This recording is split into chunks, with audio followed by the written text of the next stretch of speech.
Okay. Hello. Welcome to what it looks like Bible reading.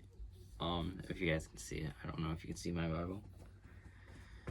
So, as I said, we are going to be starting the book of Psalms. Yeah.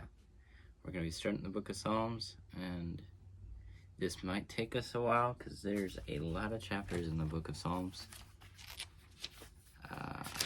About 150, so we'll go day through day, maybe do a little bit more than just one chapter a day, but for now, for the start, we'll do one chapter.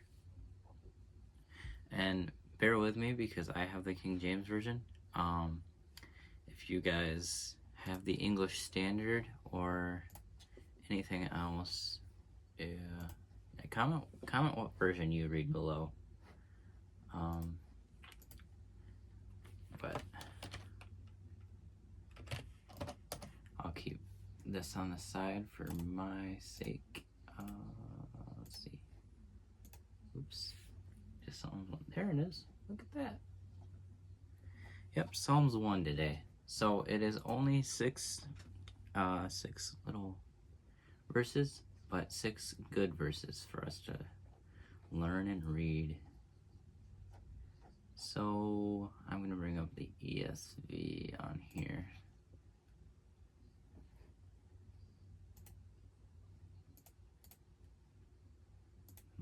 Okay. Oh, that's probably why. No, I want the numbers, no footnotes. There we go. That looks cleaner. Alright, so the King James. Psalms 1. Blessings on the godly. Blessed is the man that walketh not in the counsel of the ungodly, nor standeth in the way of sinners, nor sitteth in the seat of the scornful. But his delight is the law of the Lord, and in his law doth he meditate day and night.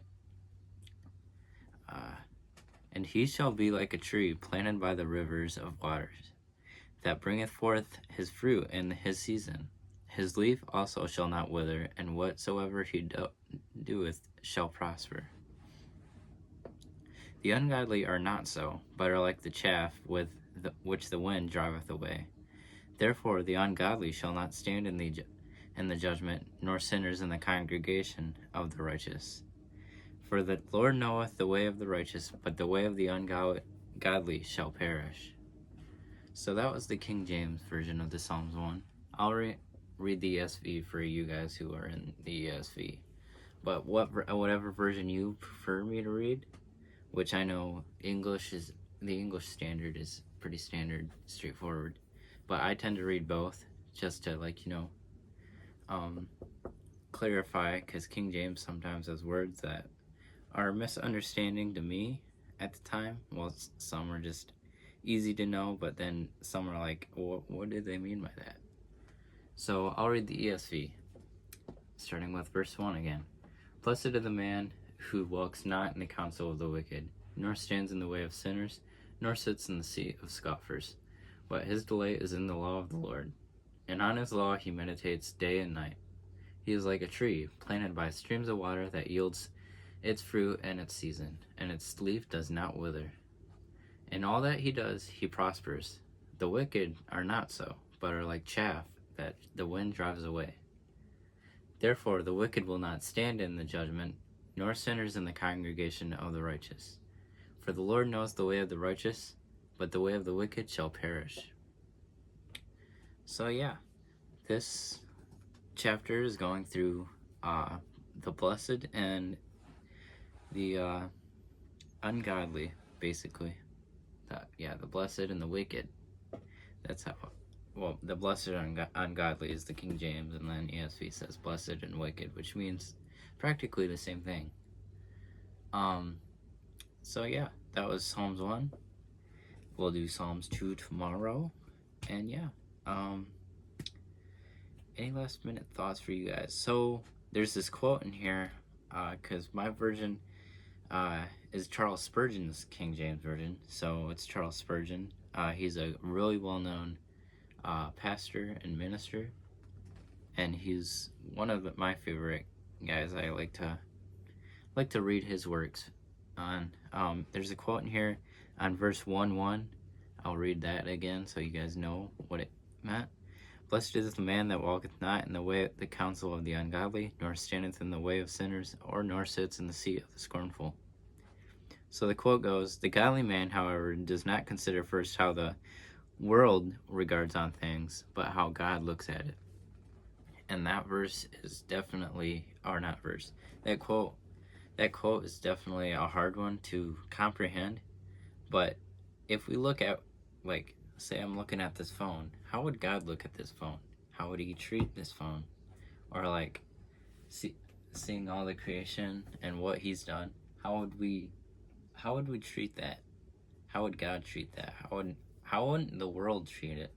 I'm not talking about the world. So like, how the world just, the world casts different trash like around the ocean, all God's creation. Stuff like that. Just don't look at how the world treats things. Look at how God treats things, and you'd be a godly man by looking at, like, how would God look at the way I'm living? How would he look at the way you're living? Are you living for him? Are you not living for him? So yeah, that's basically what that quote meant. So yeah, so we're gonna go through the Psalms together. Next time, maybe a couple. I don't know next time, but like tomorrow. I'm not sure. The next couple of times, I'll probably just do this by myself. But if one of my friends wants to join in on this, they're allowed to too. So yeah. Oh yes. Also, I have set up a personal email, or a business Gmail, YouTube Gmail. We'll call it that. So it's Alan Rogers 22, all lowercase, YT after the 22, and then gmail.com. I'll put it in the description below. So if you guys want to get a hold of me, like personally, I'll be answering everything on there. Or if you have the Instagram, which I'm not calling you guys to get Instagram. It can be useful, but it can not be useful at the same time. But yeah, you can get a hold of me on there. Just get a hold of me, or comment below, and you just want to have a conversation on the comments. Shoot, go ahead. So yeah, that was about it. Gonna be today's a rest day, so I'm probably gonna be working more on meditating and basically other things. So yeah, hope you guys have a good rest of your day, and we'll see y'all. That probably